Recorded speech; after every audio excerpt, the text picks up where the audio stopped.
Welcome to FX Time here on Business Morning.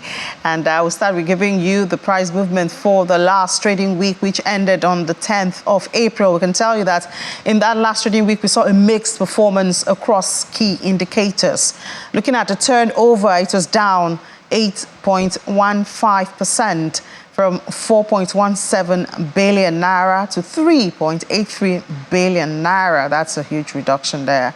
We also saw an increase of 2.29% in the volume of contracts traded.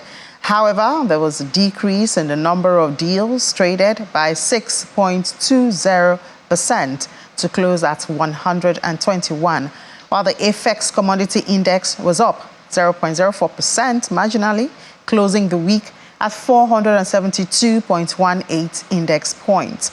The FX imports index performed negatively, dropping from 225.48 points to 221.03 points. The volume of contracts traded, we saw increase in volume across maize, sorghum, cocoa, and sesame.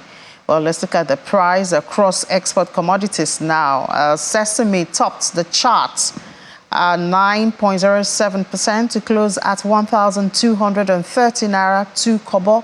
Others were in the red. They declined, starting with ginger. Ginger was down 12.69% to close at 118 naira 1 kobo.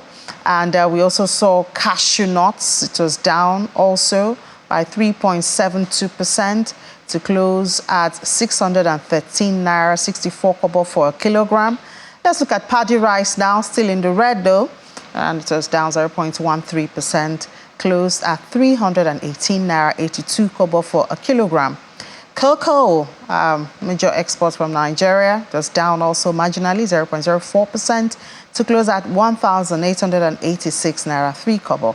Across grain commodities, we saw maize, on the flip side, thank God, gained 1.58% to close at 227 naira 49 kobo, and that's a 1.58% gain.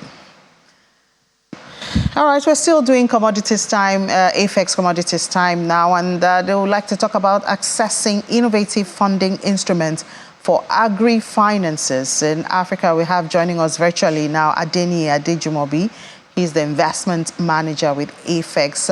Adeni, good morning. Good to have you. And you want to talk about access to finance, which FX believes is critical for the growth of the agricultural sector. You have several factors in the current global financial system that seem to be frustrating the development of that reliable financial services, especially in the rural areas. You have the availability and innovation of sector-specific financial instruments and services, among a whole other things. I mean, the issue of finance has been a major conversation in different now.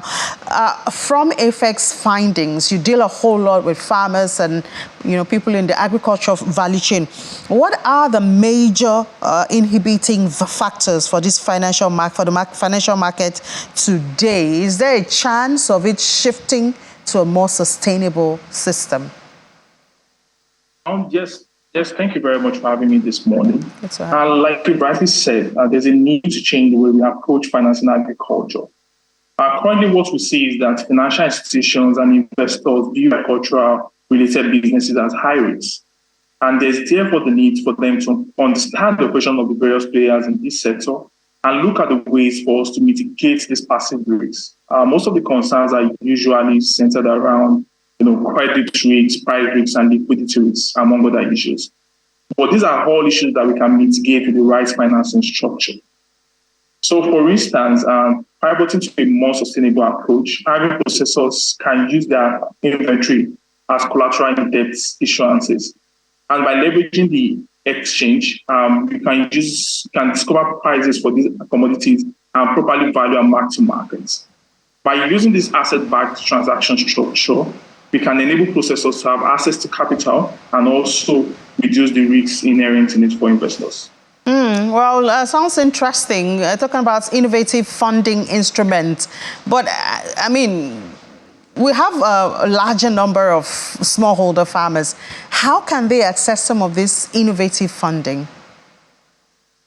Yeah, so at Apex, we have some of the largest network of warehouses across 26 states, numbering over 150.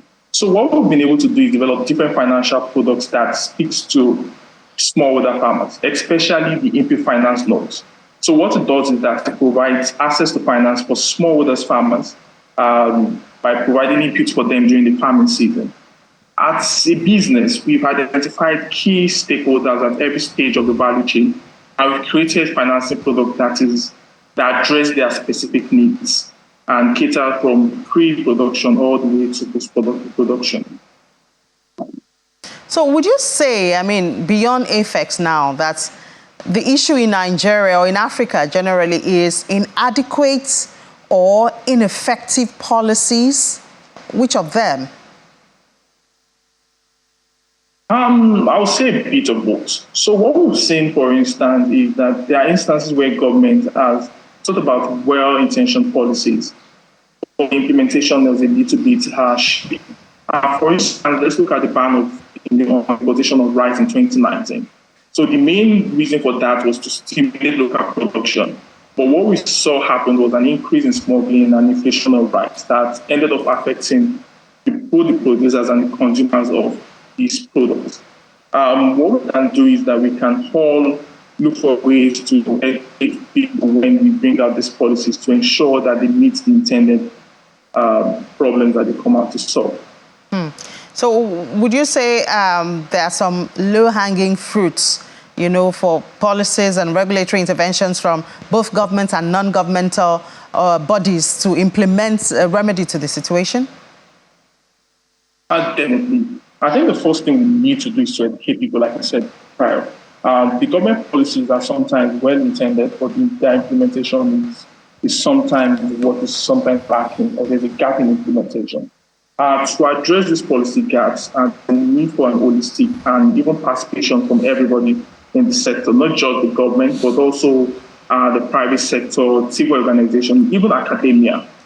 Such an approach would definitely provide an enabling environment for private capital to move into the sector, not just and also to maintain it and require to foster innovation and adoption of agricultural products as an investment.